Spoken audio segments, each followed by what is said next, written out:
We're going to truly preserve and honor motorsports and car culture in California. We have to tell its story. The museum is more than a museum, and it depicts an era that we grew up in. Because when you walk in, you're walking into just a different time. I'm just really reliving my youth.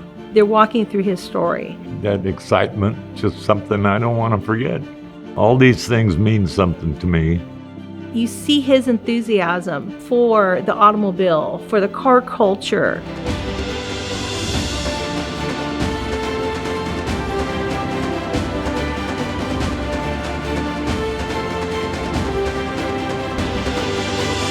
And that's the feeling when you walk in. It's kind of like, wow.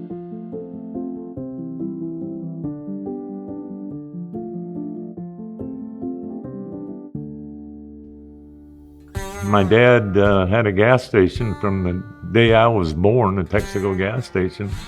So I experienced all kinds of cars coming in there, eventually helping in there, working with him. The Foster Freeze was next to my dad's gas station.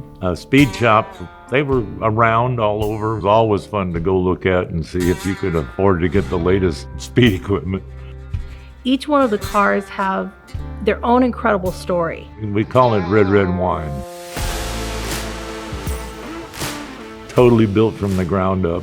Even has a plastic hood for it, which they used for displaying the V8 engine back in the early 50s at the Motoramas.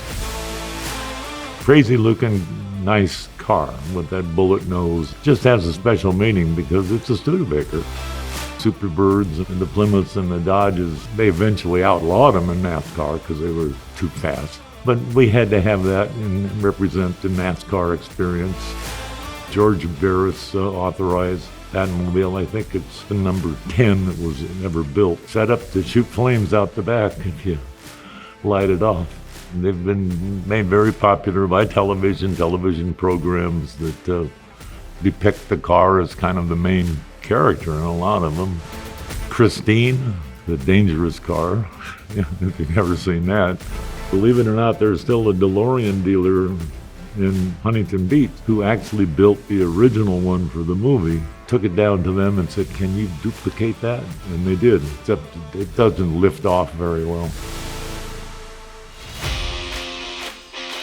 Stone Woods and Cook was a famous Willys racer back then, and watching them. So I bought my first Willys in 1960 because I was going to go build me a Willys. So we still have that original car here.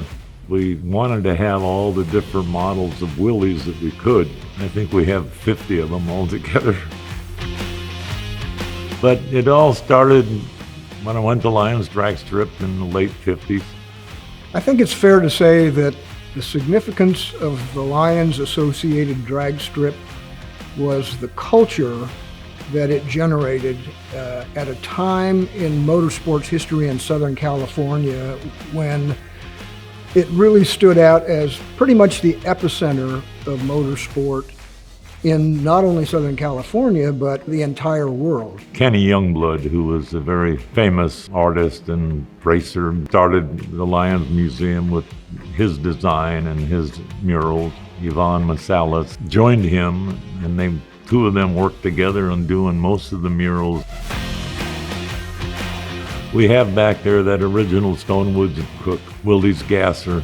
I was able to obtain that. That is the original car that really got me started. And then a number of fuel-altered famous cars, automobilia memorabilia, jackets, trophies, and those things that remind you of those days. A lot of memorabilia there depicting a lot of the great old-time racers. It's all there. And I always wanted a 50 Oldsmobile two-door coupe. Finally, I got one, and that's called a Holiday hardtop, and we put everything we had into it and built that car because that was my real car that I wanted. So we have a couple of them now. Well, the Long Beach Grand Prix started in 1975. Attended all those races. That's another form of racing, that IndyCar racing. Tom Elliott ran the Honda racing team in the 90s, and he was my best friend in high school. That was quite exciting, to close the streets off and race through the city. We used to do it illegally, but now and then they do it legally. So we have some great volunteer docents that work with us all the time and do a great job. The one thing that Rick wanted to show everyone is his love for it and be able to pass that on and have the next generation really be able to experience this as well. We have our fabrication shop that builds these cars. We have youth engagement. We have so much going on than just walking in and looking at cars.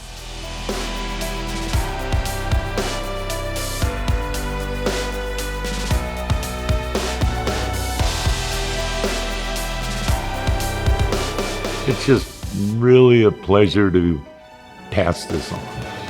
Because it is a lovely museum to walk into.